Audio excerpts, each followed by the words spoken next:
The Blue Fairy Book. Edited by Andrew Lang. The Bronze Ring. Once upon a time in a certain country there lived a king whose palace was surrounded by a spacious garden. But, though the gardeners were many and the soil was good, this garden yielded neither flowers nor fruits, not even grass or shady trees. The king was in despair about it, when a wise old man said to him, "Your gardeners do not understand their business, but what can you expect of men whose fathers were cobblers and carpenters? How should they have learned to cultivate your garden?" "You are quite right," cried the king. "Therefore," continued the old man, "you should send for a gardener whose father and grandfather have been gardeners before him, and very soon your garden will be full of green grass and gay flowers, and you will enjoy its delicious fruit."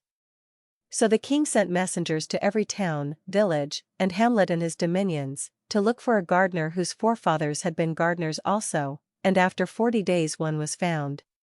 "Come with us and be gardener to the king," they said to him. "How can I go to the king?" said the gardener, "a poor wretch like me?" "That is of no consequence," they answered. "Here are new clothes for you and your family." "But I owe money to several people." "We will pay your debts," they said. So the gardener allowed himself to be persuaded, and went away with the messengers, taking his wife and his son with him, and the king, delighted to have found a real gardener, entrusted him with the care of his garden. The man found no difficulty in making the royal garden produce flowers and fruit, and at the end of a year the park was not like the same place, and the king showered gifts upon his new servant. The gardener, as you have heard already, had a son, who was a very handsome young man, with most agreeable manners, and every day he carried the best fruit of the garden to the king, and all the prettiest flowers to his daughter. Now this princess was wonderfully pretty and was just 16 years old, and the king was beginning to think it was time that she should be married. "My dear child," said he, "you are of an age to take a husband, therefore I am thinking of marrying you to the son of my prime minister." "Father," replied the princess, "I will never marry the son of the minister." "Why not?" asked the king. "Because I love the gardener's son," answered the princess. On hearing this the king was at first very angry, and then he wept and sighed, and declared that such a husband was not worthy of his daughter, but the young princess was not to be turned from her resolution to marry the gardener's son. Then the king consulted his ministers. "This is what you must do," they said. "To get rid of the gardener you must send both suitors to a very distant country, and the one who returns first shall marry your daughter." The king followed this advice, and the minister's son was presented with a splendid horse and a purse full of gold pieces, while the gardener's son had only an old lame horse and a purse full of copper money, and every one thought he would never come back from his journey. The day before they started the princess met her lover and said to him, "Be brave, and remember always that I love you. Take this purse full of jewels and make the best use you can of them for love of me, and come back quickly and demand my hand." The two suitors left the town together, but the minister's son went off at a gallop on his good horse, and very soon was lost to sight behind the most distant hills.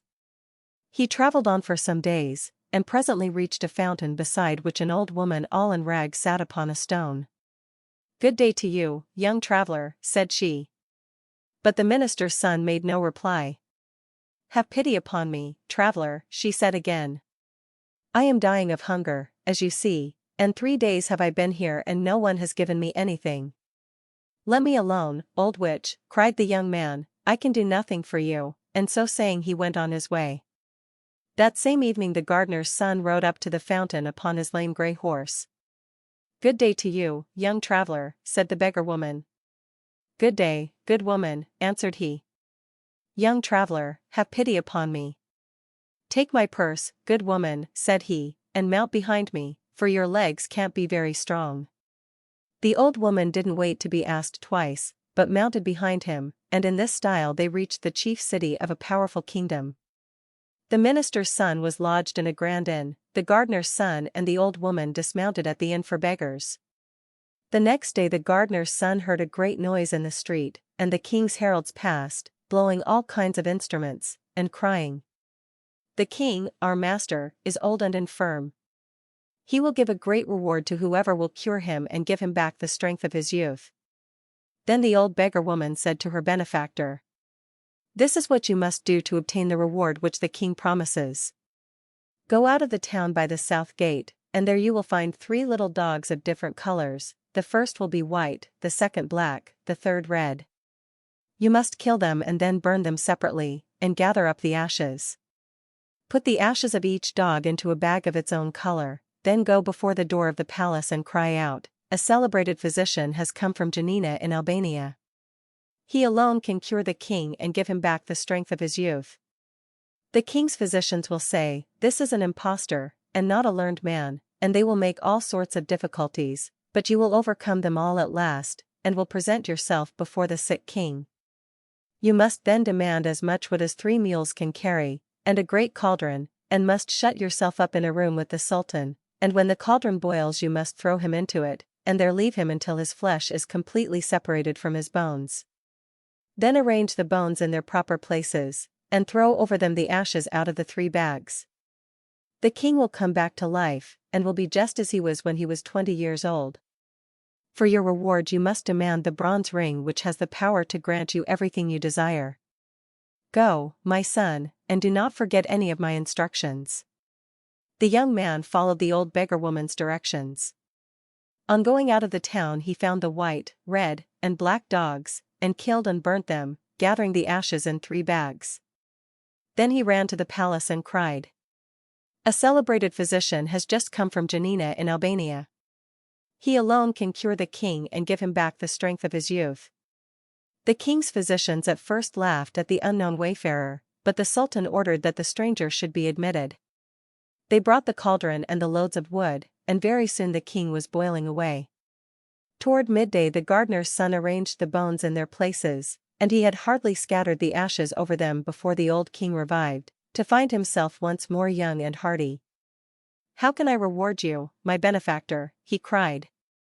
"Will you take half my treasures?"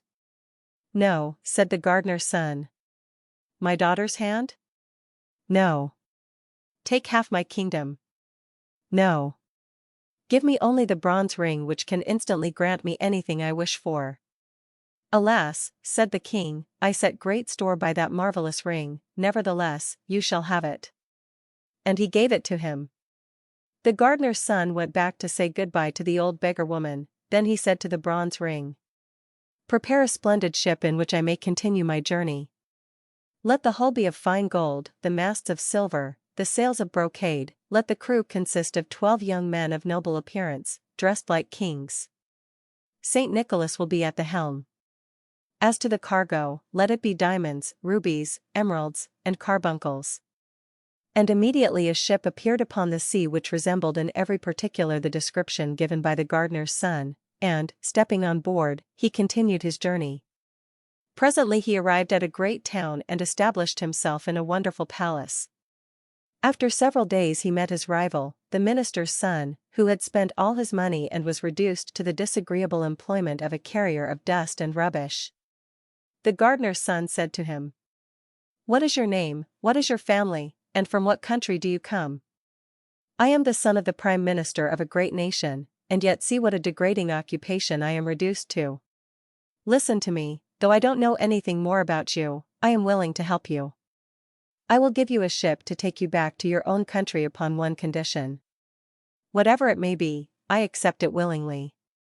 Follow me to my palace." The minister's son followed the rich stranger, whom he had not recognized. When they reached the palace the gardener's son made a sign to his slaves, who completely undressed the newcomer. "Make this ring red hot," commanded the master, "and mark the man with it upon his back." The slaves obeyed him. "Now, young man," said the rich stranger, "I am going to give you a vessel which will take you back to your own country." And, going out, he took the bronze ring and said, "Bronze ring, obey thy master.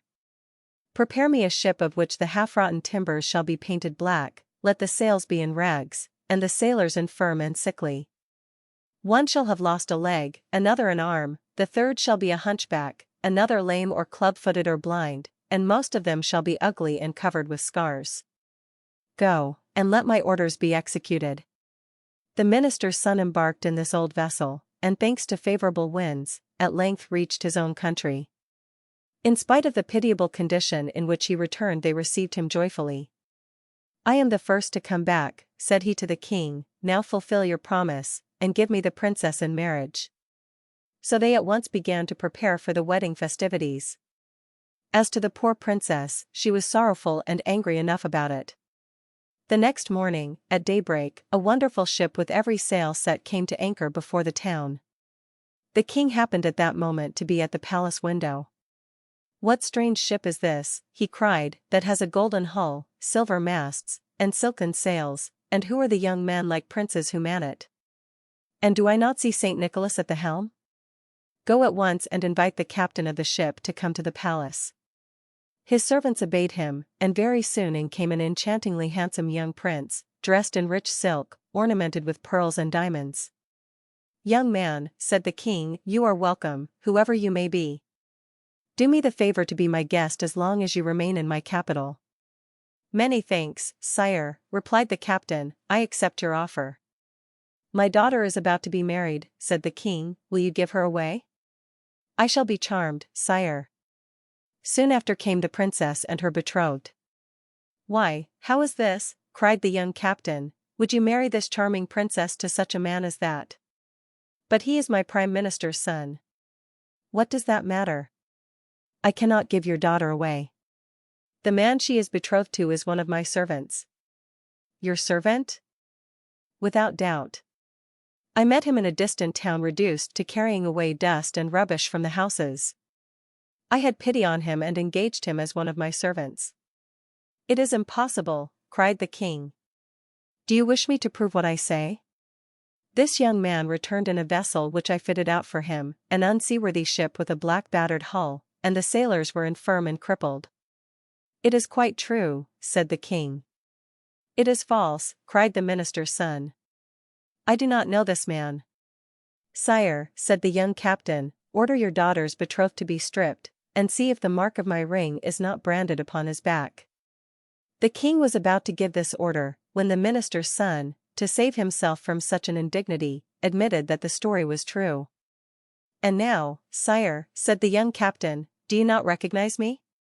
"I recognize you," said the princess, "you are the gardener's son whom I have always loved, and it is you I wish to marry." "Young man, you shall be my son-in-law," cried the king. "The marriage festivities are already begun, so you shall marry my daughter this very day." And so that very day the gardener's son married the beautiful princess. Several months passed. The young couple were as happy as the day was long, and the king was more and more pleased with himself for having secured such a son-in-law.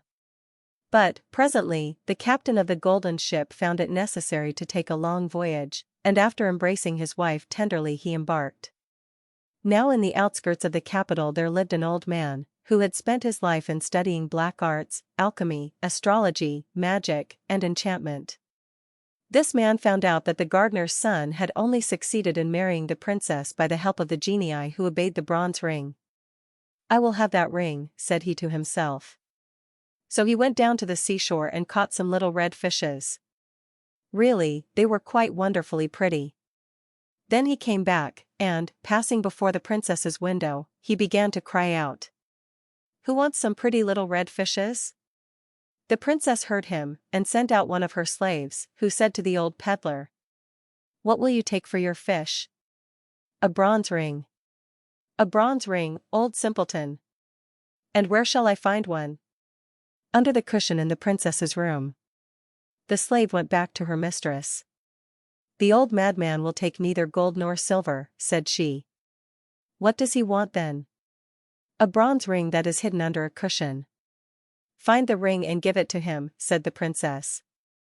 And at last the slave found the bronze ring, which the captain of the golden ship had accidentally left behind, and carried it to the man, who made off with it instantly. Hardly had he reached his own house when, taking the ring, he said, "Bronze ring, obey thy master.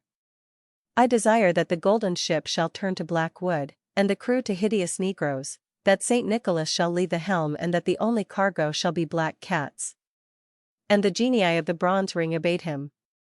Finding himself upon the sea in this miserable condition, the young captain understood that someone must have stolen the bronze ring from him, and he lamented his misfortune loudly, but that did him no good.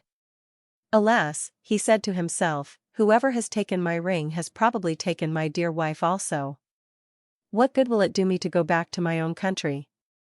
And he sailed about from island to island, and from shore to shore, believing that wherever he went everybody was laughing at him, and very soon his poverty was so great that he and his crew and the poor black cats had nothing to eat but herbs and roots.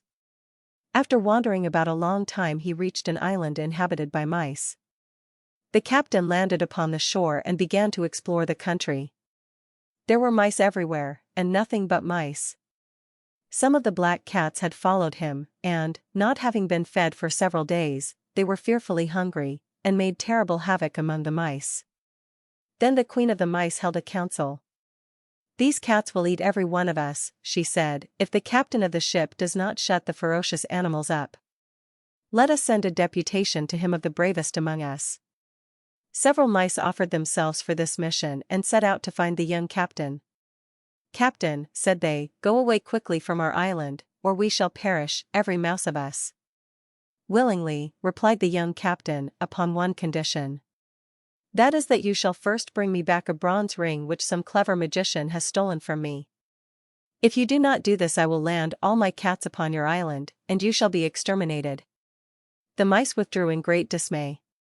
"What is to be done?" said the queen. "How can we find this bronze ring?" She held a new council, calling in mice from every quarter of the globe, but nobody knew where the bronze ring was. Suddenly 3 mice arrived from a very distant country. One was blind, the second lame, and the third had her ears cropped. "Ho, ho, ho," said the newcomers. "We come from a far distant country. Do you know where the bronze ring is which the genii obey?" "Ho, ho, ho. We know, an old sorcerer has taken possession of it, and now he keeps it in his pocket by day and in his mouth by night. Go and take it from him, and come back as soon as possible." So the 3 mice made themselves a boat and set sail for the magician's country. When they reached the capital they landed and ran to the palace, leaving only the blind mouse on the shore to take care of the boat. Then they waited till it was night. The wicked old man lay down in bed and put the bronze ring into his mouth, and very soon he was asleep. "Now, what shall we do?" said the 2 little animals to each other. The mouse with the cropped ears found a lamp full of oil and a bottle full of pepper. So she dipped her tail first in the oil and then in the pepper, and held it to the sorcerer's nose. "Atisha! Atisha!" sneezed the old man, but he did not wake, and the shock made the bronze ring jump out of his mouth. Quick as thought the lame mouse snatched up the precious talisman and carried it off to the boat. Imagine the despair of the magician when he awoke and the bronze ring was nowhere to be found. But by that time our 3 mice had set sail with their prize. A favoring breeze was carrying them toward the island where the queen of the mice was awaiting them. Naturally they began to talk about the bronze ring. "Which of us deserves the most credit?" they cried all at once. "I do," said the blind mouse, "for without my watchfulness our boat would have drifted away to the open sea." "No, indeed," cried the mouse with the cropped ears, "the credit is mine. Did I not cause the ring to jump out of the man's mouth?" "No, it is mine," cried the lame one, "for I ran off with the ring." And from high words they soon came to blows, and, alas! When the quarrel was fiercest the bronze ring fell into the sea. "How are we to face our queen," said the 3 mice, "when by our folly we have lost the talisman and condemned our people to be utterly exterminated? We cannot go back to our country, let us land on this desert island and there end our miserable lives." No sooner said than done. The boat reached the island, and the mice landed. The blind mouse was speedily deserted by her 2 sisters, who went off to hunt flies, but as she wandered sadly along the shore she found a dead fish, and was eating it, when she felt something very hard. At her cries the other 2 mice ran up. "It is the bronze ring! It is the talisman," they cried joyfully, and, getting into their boat again, they soon reached the Mouse Island. It was time they did, for the captain was just going to land his cargo of cats, when a deputation of mice brought him the precious bronze ring. "Bronze ring," commanded the young man, "obey thy master. Let my ship appear as it was before." Immediately the genii of the ring set to work, and the old black vessel became once more the wonderful golden ship with sails of brocade, the handsome sailors ran to the silver masts and the silken ropes, and very soon they set sail for the capital. Ah! How merrily the sailors sang as they flew over the glassy sea. At last the port was reached. The captain landed and ran to the palace, where he found the wicked old man asleep. The princess clasped her husband in a long embrace. The magician tried to escape, but he was seized and bound with strong cords. The next day the sorcerer, tied to the tail of a savage mule loaded with nuts, was broken into as many pieces as there were nuts upon the mule's back. 1. Traditions populaires de l'ac minier. Carnoy et Nicolaides. Paris, Maisonneuve, 1889. Prince Hyacinth and the Dear Little Princess. Once upon a time there lived a king who was deeply in love with a princess, but she could not marry anyone, because she was under an enchantment. So the king set out to seek a fairy, and asked what he could do to win the princess's love. The fairy said to him, "You know that the princess has a great cat which she is very fond of. Whoever is clever enough to tread on that cat's tail is the man she is destined to marry." The king said to himself that this would not be very difficult, and he left the fairy, determined to grind the cat's tail to powder rather than not tread on it at all. You may imagine that it was not long before he went to see the princess, and Puss, as usual, marched in before him, arching his back. The king took a long step, and quite thought he had the tail under his foot, but the cat turned round so sharply that he only trod on air. And so it went on for 8 days, till the king began to think that this fatal tail must be full of quicksilver. It was never still for a moment. At last, however, he was lucky enough to come upon Puss fast asleep and with his tail conveniently spread out. So the king, without losing a moment, set his foot upon it heavily. With one terrific yell the cat sprang up and instantly changed into a tall man, who, fixing his angry eyes upon the king, said, "You shall marry the princess because you have been able to break the enchantment, but I will have my revenge. You shall have a son, who will never be happy until he finds out that his nose is too long, and if you ever tell anyone what I have just said to you, you shall vanish away instantly, and no one shall ever see you or hear of you again." Though the king was horribly afraid of the enchanter, he could not help laughing at this threat. "If my son has such a long nose as that," he said to himself, "he must always see it or feel it, at least, if he is not blind or without hands." But, as the enchanter had vanished, he did not waste any more time in thinking, but went to seek the princess, who very soon consented to marry him. But after all, they had not been married very long when the king died, and the queen had nothing left to care for but her little son, who was called Hyacinth. The little prince had large blue eyes, the prettiest eyes in the world, and a sweet little mouth, but, alas!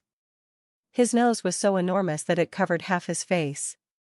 The queen was inconsolable when she saw this great nose, but her ladies assured her that it was not really as large as it looked, that it was a Roman nose, and you had only to open any history to see that every hero has a large nose.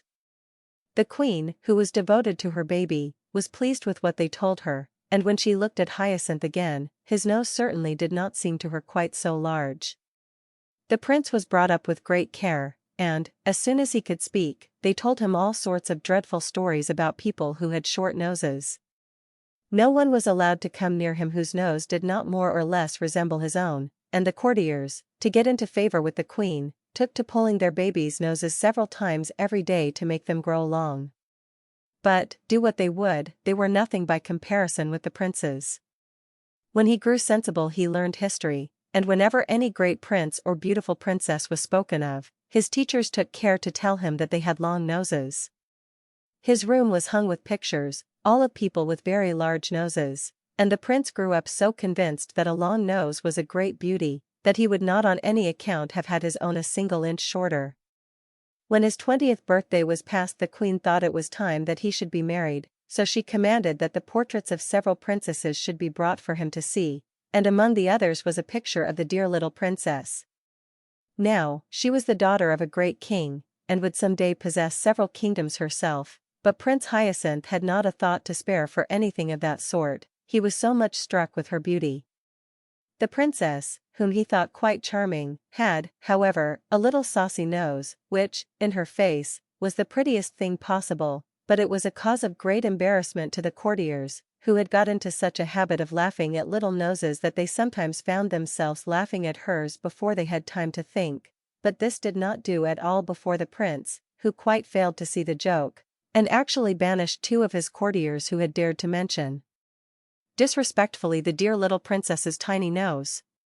The others, taking warning from this, learned to think twice before they spoke, and one even went so far as to tell the prince that, though it was quite true that no man could be worth anything unless he had a long nose, still, a woman's beauty was a different thing, and he knew a learned man who understood Greek and had read in some old manuscripts that the beautiful Cleopatra herself had a tip-tilted nose. The prince made him a splendid present as a reward for this good news, and at once sent ambassadors to ask the dear little princess in marriage. The king, her father, gave his consent, and Prince Hyacinth, who, in his anxiety to see the princess, had gone 3 leagues to meet her, was just advancing to kiss her hand when, to the horror of all who stood by, the enchanter appeared as suddenly as a flash of lightning, and, snatching up the dear little princess, whirled her away out of their sight. The prince was left quite unconsolable, and declared that nothing should induce him to go back to his kingdom until he had found her again, and refusing to allow any of his courtiers to follow him, he mounted his horse and rode sadly away, letting the animal choose his own path. So it happened that he came presently to a great plain, across which he rode all day long without seeing a single house, and horse and rider were terribly hungry, when, as the night fell, the prince caught sight of a light, which seemed to shine from a cavern. He rode up to it, and saw a little old woman, who appeared to be at least 100 years old. She put on her spectacles to look at Prince Hyacinth, but it was quite a long time before she could fix them securely because her nose was so very short. The prince and the fairy, for that was who she was, had no sooner looked at one another than they went into fits of laughter, and cried at the same moment, "Oh, what a funny nose!" "Not so funny as your own," said Prince Hyacinth to the fairy, "but, madam, I beg you to leave the consideration of our noses, such as they are, and to be good enough to give me something to eat, for I am starving, and so is my poor horse." "With all my heart," said the fairy. "Though your nose is so ridiculous you are, nevertheless, the son of my best friend. I loved your father as if he had been my brother. Now he had a very handsome nose." "And pray what does mine lack?" said the prince. "Oh, it doesn't lack anything," replied the fairy. "On the contrary, quite, there is only too much of it. But never mind, one may be a very worthy man though his nose is too long. I was telling you that I was your father's friend. He often came to see me in the old times, and you must know that I was very pretty in those days, at least, he used to say so. I should like to tell you of a conversation we had the last time I ever saw him." "Indeed," said the prince, "when I have supped it will give me the greatest pleasure to hear it, but consider, madam, I beg of you, that I have had nothing to eat today."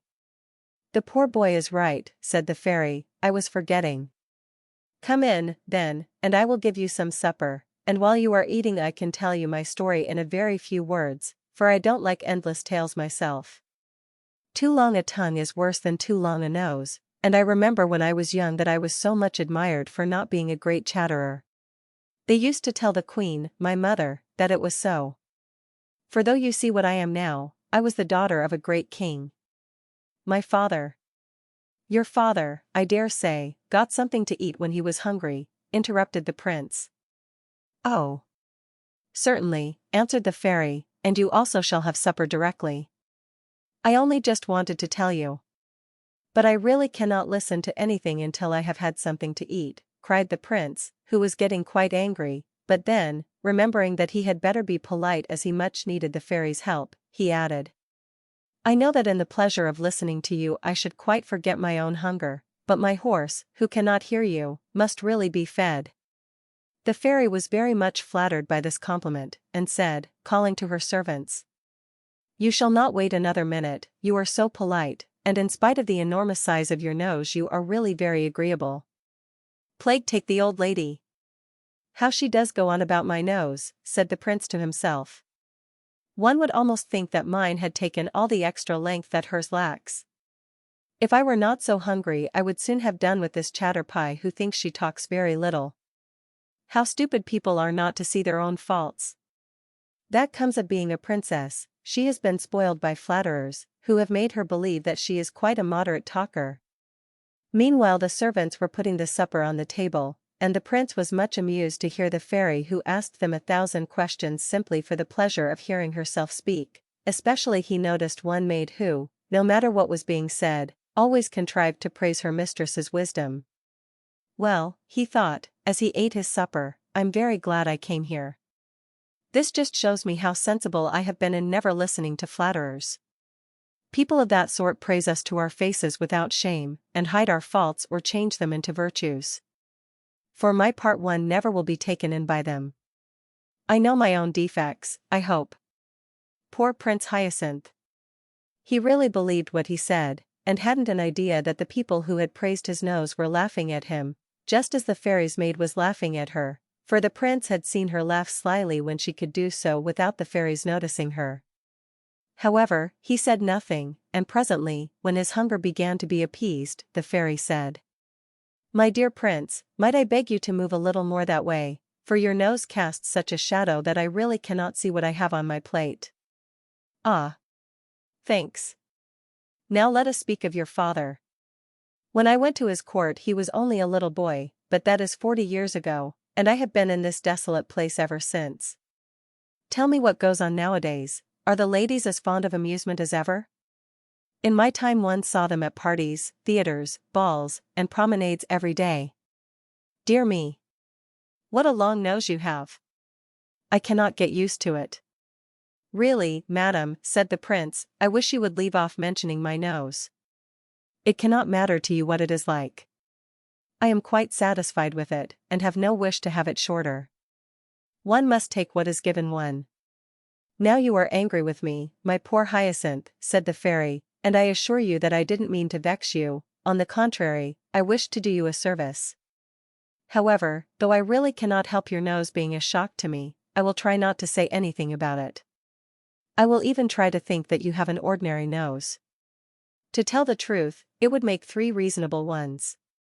The prince, who was no longer hungry, grew so impatient at the fairy's continual remarks about his nose that at last he threw himself upon his horse and rode hastily away. But wherever he came in his journeyings he thought the people were mad, for they all talked of his nose, and yet he could not bring himself to admit that it was too long. He had been so used all his life to hear it called handsome. The old fairy, who wished to make him happy, at last hit upon a plan. She shut the dear little princess up in a palace of crystal, and put this palace down where the prince would not fail to find it. His joy at seeing the princess again was extreme, and he set to work with all his might to try to break her prison, but in spite of all his efforts he failed utterly. In despair he thought at least that he would try to get near enough to speak to the dear little princess, who, on her part, stretched out her hand that he might kiss it, but turn which way he might, he never could raise it to his lips, for his long nose always prevented it. For the first time he realized how long it really was, and exclaimed, "Well, it must be admitted that my nose is too long." In an instant the crystal prison flew into 1,000 splinters, and the old fairy, taking the dear little princess by the hand, said to the prince, "Now, say if you are not very much obliged to me. Much good it was for me to talk to you about your nose. You would never have found out how extraordinary it was if it hadn't hindered you from doing what you wanted to. You see how self-love keeps us from knowing our own defects of mind and body. Our reason tries in vain to show them to us, we refuse to see them till we find them in the way of our interests." Prince Hyacinth, whose nose was now just like anyone's else, did not fail to profit by the lesson he had received. He married the dear little princess, and they lived happily ever after. 1. Le Prince desser et la Princesse Mignonne.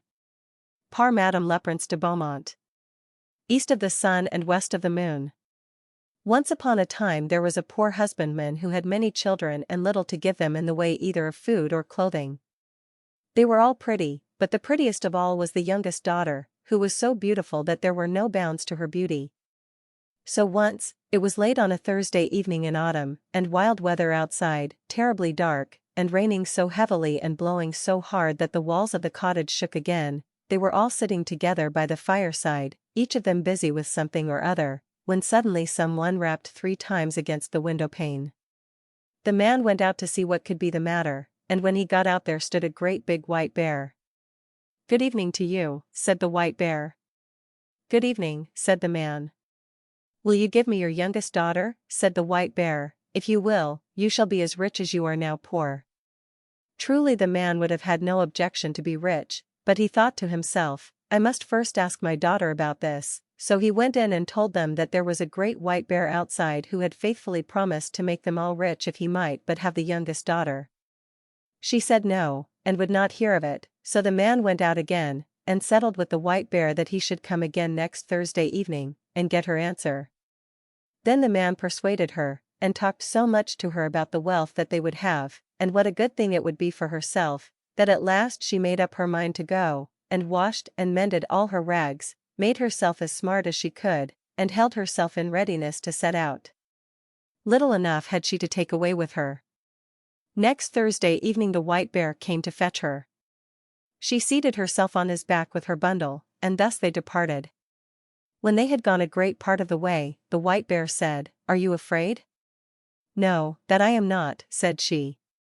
"Keep tight hold of my fur, and then there is no danger," said he. And thus she rode far, far away, until they came to a great mountain.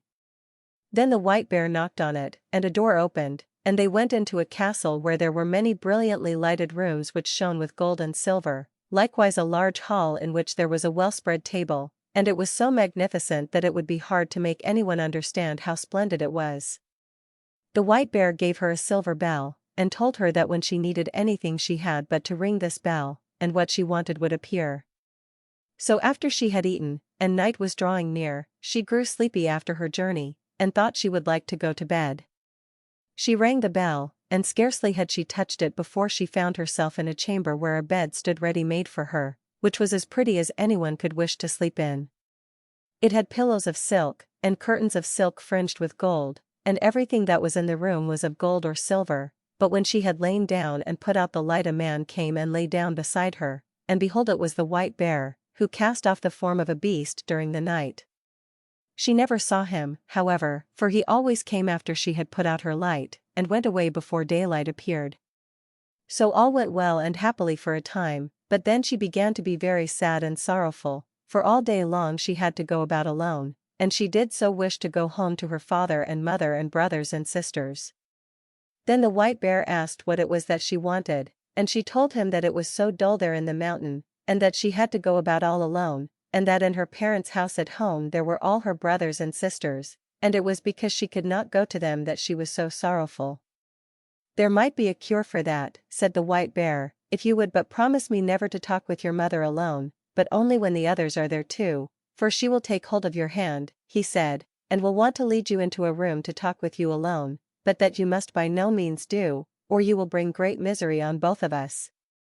So one Sunday the white bear came and said that they could now set out to see her father and mother, and they journeyed thither, she sitting on his back, and they went a long, long way, and it took a long, long time, but at last they came to a large white farmhouse, and her brothers and sisters were running about outside it, playing, and it was so pretty that it was a pleasure to look at it.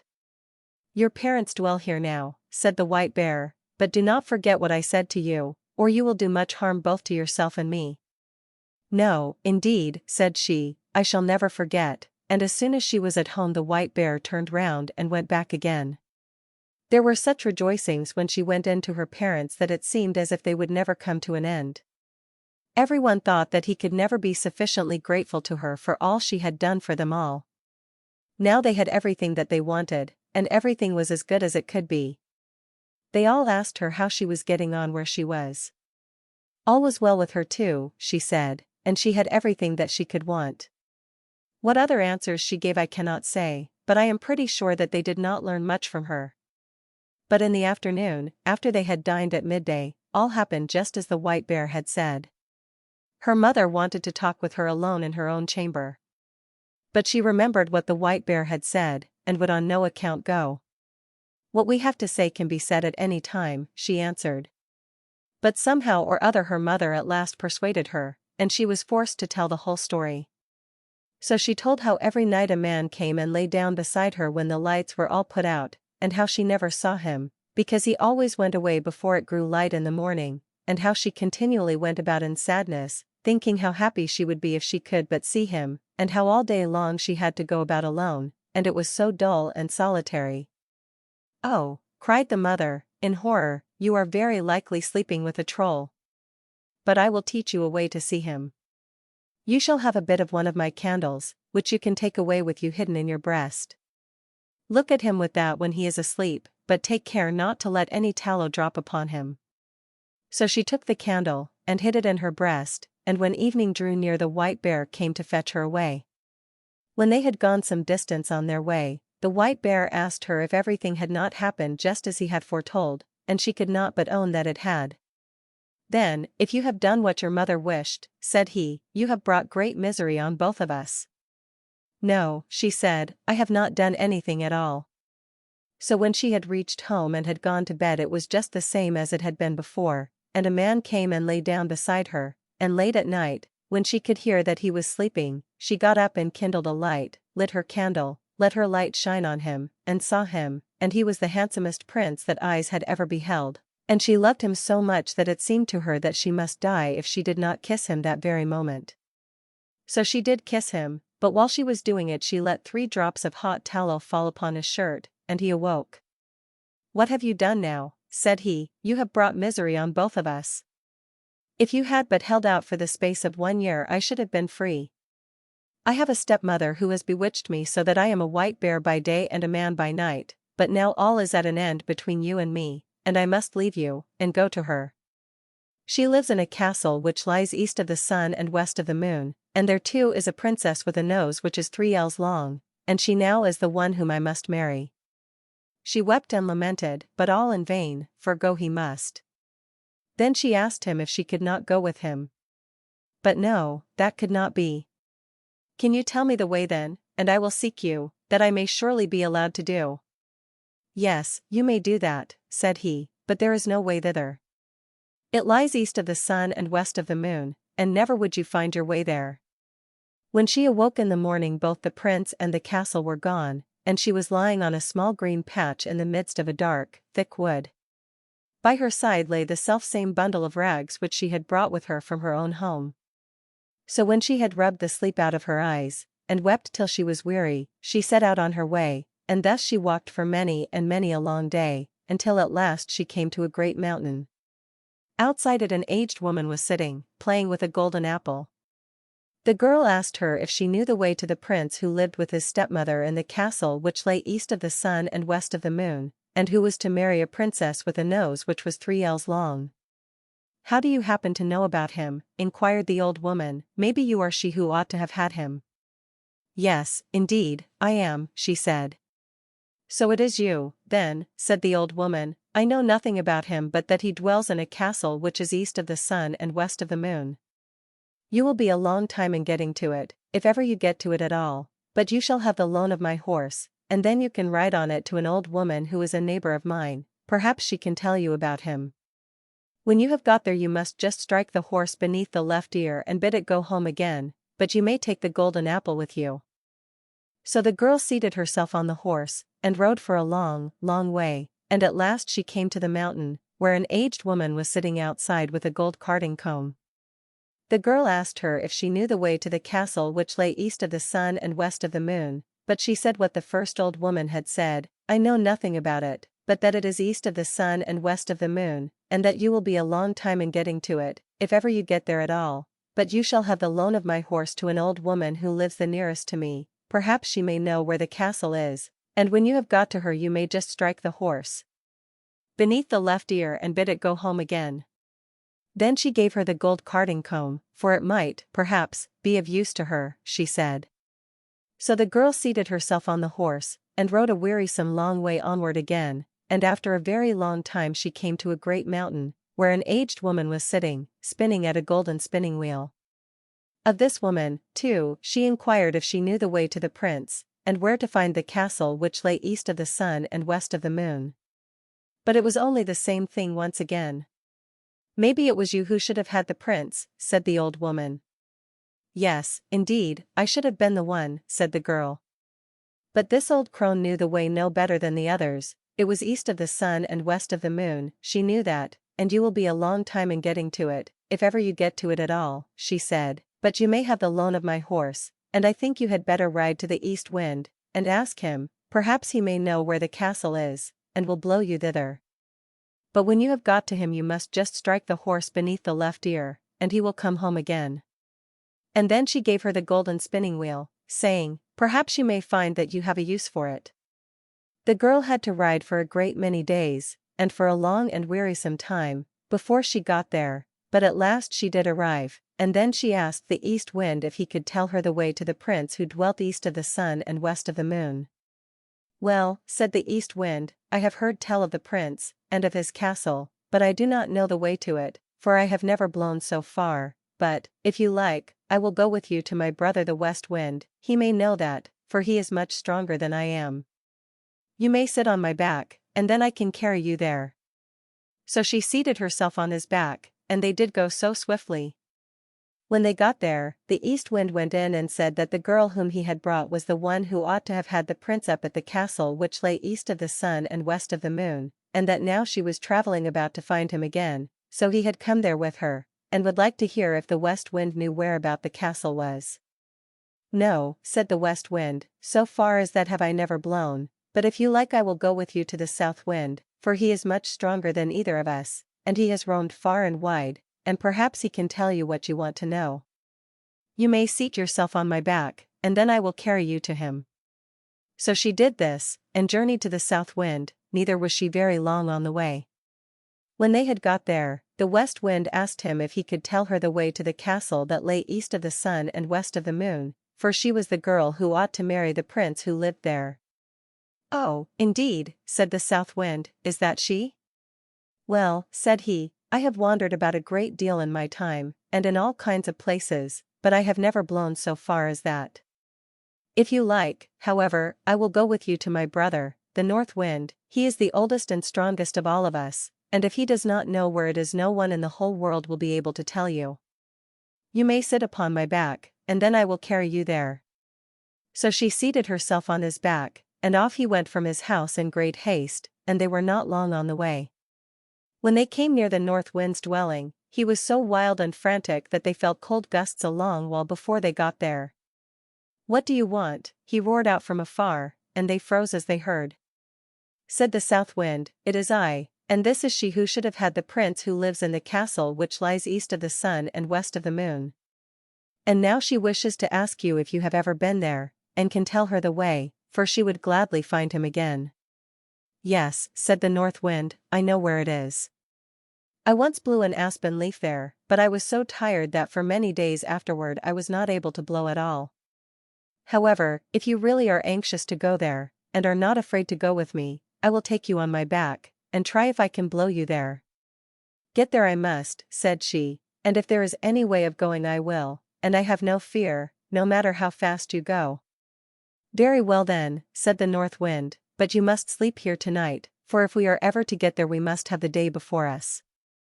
The north wind woke her betimes next morning, and puffed himself up, and made himself so big and so strong that it was frightful to see him, and away they went, high up through the air, as if they would not stop until they had reached the very end of the world. Down below there was such a storm. It blew down woods and houses, and when they were above the sea the ships were wrecked by hundreds. And thus they tore on, and a long time went by, and then yet more time passed, and still they were above the sea, and the north wind grew tired, and more tired, and at last so utterly weary that he was scarcely able to blow any longer, and he sank and sank, lower and lower, until at last he went so low that the waves dashed against the heels of the poor girl he was carrying. "Art thou afraid?" said the north wind. "I have no fear," said she, and it was true. But they were not very, very far from land, and there was just enough strength left in the north wind to enable him to throw her onto the shore, immediately under the windows of a castle which lay east of the sun and west of the moon, but then he was so weary and worn out that he was forced to rest for several days before he could go to his own home again. Next morning she sat down beneath the walls of the castle to play with the golden apple, and the first person she saw was the maiden with the long nose, who was to have the prince. "How much do you want for that gold apple of yours, girl?" said she, opening the window. "It can't be bought either for gold or money," answered the girl. "If it cannot be bought either for gold or money, what will buy it?" "You may say what you please," said the princess. "Well, if I may go to the prince who is here, and be with him tonight, you shall have it," said the girl who had come with the north wind. "You may do that," said the princess, for she had made up her mind what she would do. So the princess got the golden apple, but when the girl went up to the prince's apartment that night he was asleep, for the princess had so contrived it.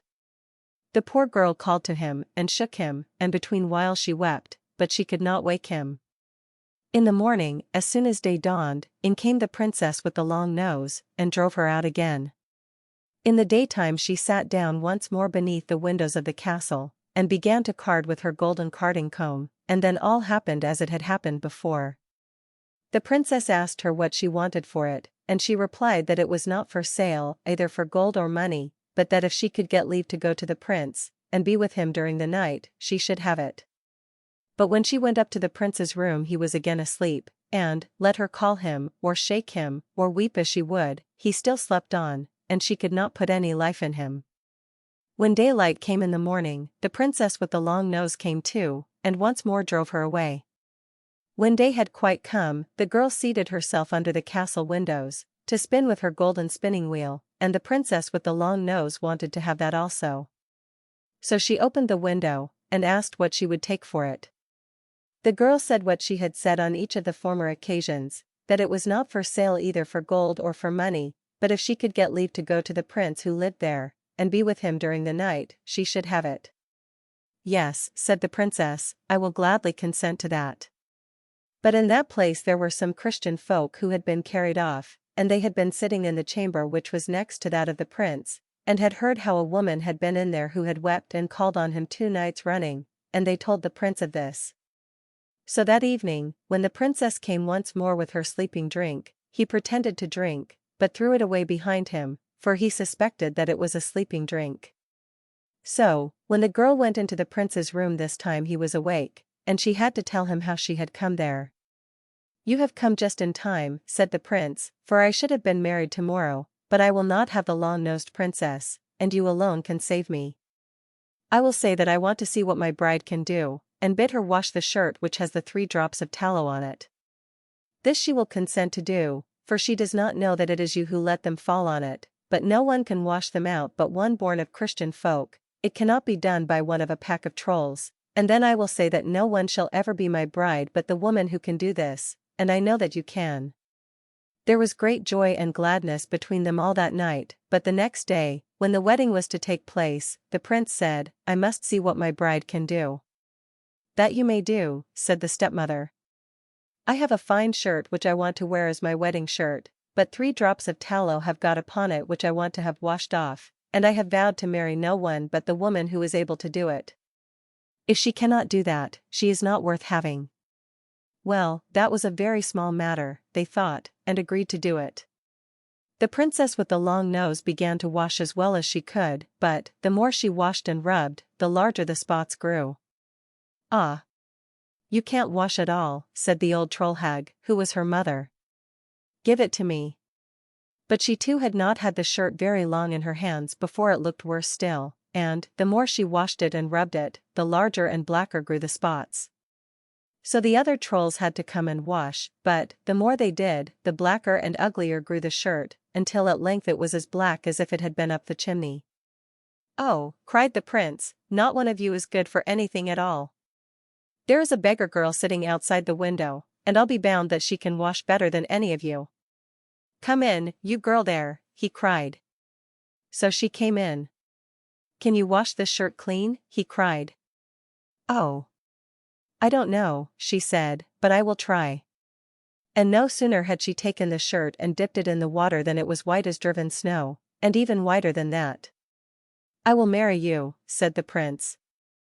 Then the old troll hag flew into such a rage that she burst, and the princess with the long nose and all the little trolls must have burst too, for they have never been heard of since. The prince and his bride set free all the Christian folk who were imprisoned there, and took away with them all the gold and silver that they could carry, and moved far away from the castle which lay east of the sun and west of the moon. 1. Asked Bjornson and Mo. The Yellow Dwarf. Once upon a time there lived a queen who had been the mother of a great many children, and of them all only one daughter was left. But then she was worth at least 1,000. Her mother, who, since the death of the king, her father, had nothing in the world she cared for so much as this little princess, was so terribly afraid of losing her that she quite spoiled her, and never tried to correct any of her faults. The consequence was that this little person, who was as pretty as possible, and was one day to wear a crown, grew up so proud and so much in love with her own beauty that she despised everyone else in the world. The queen, her mother, by her caresses and flatteries, helped to make her believe that there was nothing too good for her. She was dressed almost always in the prettiest frocks, as a fairy, or as a queen going out to hunt, and the ladies of the court followed her dressed as forest fairies. And to make her more vain than ever, the queen caused her portrait to be taken by the cleverest painters and sent it to several neighboring kings with whom she was very friendly. When they saw this portrait they fell in love with the princess, every one of them, but upon each it had a different effect. One fell ill, one went quite crazy, and a few of the luckiest set off to see her as soon as possible, but these poor princes became her slaves the moment they set eyes on her. Never has there been a gayer court. 20 delightful kings did everything they could think of to make themselves agreeable, and after having spent ever so much money in giving a single entertainment thought themselves very lucky if the princess said "That's pretty."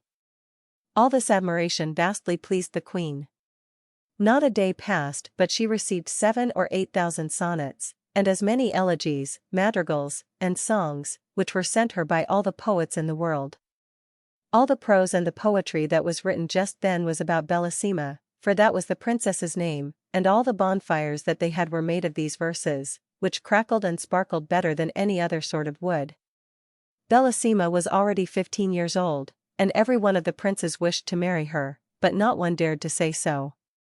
How could they when they knew that any of them might have cut off his head 5 or 6 times a day just to please her, and she would have thought it a mere trifle, so little did she care. You may imagine how hard-hearted her lovers thought her, and the queen, who wished to see her married, did not know how to persuade her to think of it seriously. "Bellissima," she said, "I do wish you would not be so proud. What makes you despise all these nice kings? I wish you to marry one of them, and you do not try to please me."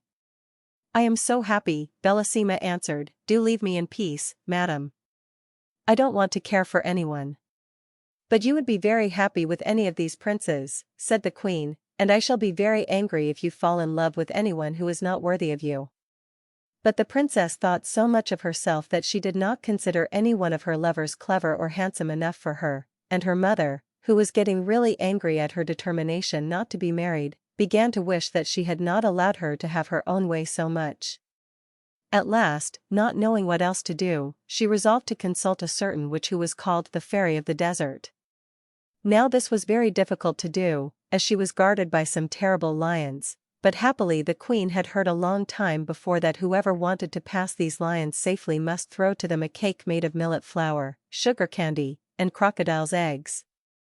This cake she prepared with her own hands, and putting it in a little basket, she set out to seek the fairy. But as she was not used to walking far, she soon felt very tired and sat down at the foot of a tree to rest, and presently fell fast asleep. When she awoke she was dismayed to find her basket empty. The cake was all gone. And, to make matters worse, at that moment she heard the roaring of the great lions, who had found out that she was near and were coming to look for her. "What shall I do?" she cried, "I shall be eaten up," and being too frightened to run a single step, she began to cry, and leaned against the tree under which she had been asleep. Just then she heard someone say, "Hum, hum." She looked all round her, and then up the tree, and there she saw a little tiny man, who was eating oranges. "Oh, Queen," said he, "I know you very well, and I know how much afraid you are of the lions, and you are quite right too, for they have eaten many other people, and what can you expect, as you have not any cake to give them?" "I must make up my mind to die," said the poor queen. "Alas!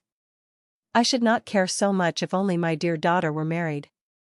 "Oh, you have a daughter," cried the yellow dwarf, who was so called because he was a dwarf and had such a yellow face, and lived in the orange tree.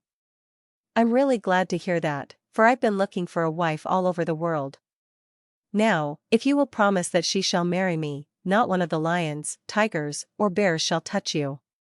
The queen looked at him and was almost as much afraid of his ugly little face as she had been of the lions before, so that she could not speak a word. "What? You hesitate, madam," cried the dwarf. "You must be very fond of being eaten up alive." And, as he spoke, the queen saw the lions, which were running down a hill toward them. Each one had 2 heads, 8 feet, and 4 rows of teeth, and their skins were as hard as turtle shells, and were bright red. At this dreadful sight, the poor queen, who was trembling like a dove when it sees a hawk, cried out as loud as she could, "Oh, dear Mr. Dwarf, Bellissima shall marry you." "Oh, indeed," said he disdainfully. "Bellissima is pretty enough, but I don't particularly want to marry her. You can keep her." "Oh, noble sir," said the queen in great distress, "do not refuse her. She is the most charming princess in the world." "Oh. Well," he replied, "out of charity I will take her, but be sure and don't forget that she is mine." As he spoke a little door opened in the trunk of the orange tree, in rushed the queen, only just in time, and the door shut with a bang in the faces of the lions. The queen was so confused that at first she did not notice another little door in the orange tree, but presently it opened and she found herself in a field of thistles and nettles. It was encircled by a muddy ditch, and a little further on was a tiny thatched cottage, out of which came the yellow dwarf with a very jaunty air. He wore wooden shoes and a little yellow coat, and as he had no hair and very long ears he looked altogether a shocking little object. "I am delighted," said he to the queen, "that, as you are to be my mother-in-law, you should see the little house in which your Bellissima will live with me. With these thistles and nettles she can feed a donkey which she can ride whenever she likes, under this humble roof no weather can hurt her, she will drink the water of this brook and eat frogs, which grow very fat about here, and then she will have me always with her, handsome, agreeable, and gay as you see me now.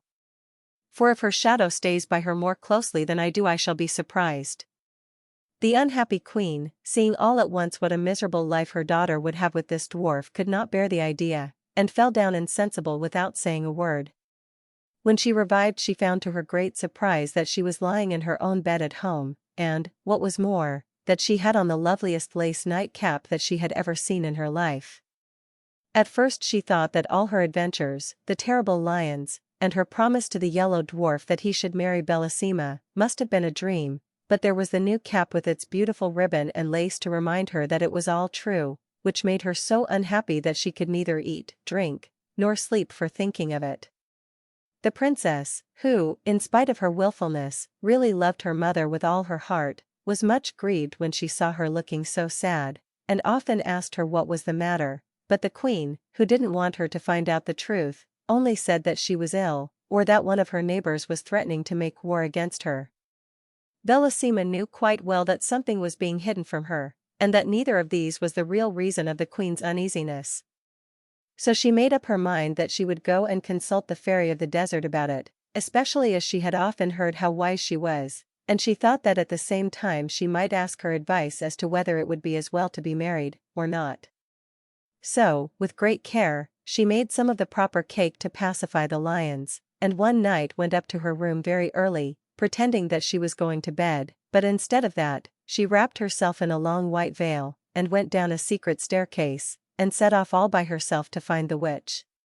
But when she got as far as the same fatal orange tree, and saw it covered with flowers and fruit, she stopped and began to gather some of the oranges, and then, putting down her basket, she sat down to eat them. But when it was time to go on again the basket had disappeared and, though she looked everywhere, not a trace of it could she find. The more she hunted for it, the more frightened she got, and at last she began to cry. Then all at once she saw before her the yellow dwarf. "What's the matter with you, my pretty one?" said he. "What are you crying about?" "Alas," she answered, "no wonder that I am crying, seeing that I have lost the basket of cake that was to help me to get safely to the cave of the fairy of the desert." "And what do you want with her, pretty one?" said the little monster, "for I am a friend of hers, and, for the matter of that, I am quite as clever as she is." "The queen, my mother," replied the princess, "has lately fallen into such deep sadness that I fear that she will die, and I am afraid that perhaps I am the cause of it, for she very much wishes me to be married, and I must tell you truly that as yet I have not found anyone I consider worthy to be my husband. So for all these reasons I wished to talk to the fairy." "Do not give yourself any further trouble, princess," answered the dwarf. "I can tell you all you want to know better than she could. The queen, your mother, has promised you in marriage."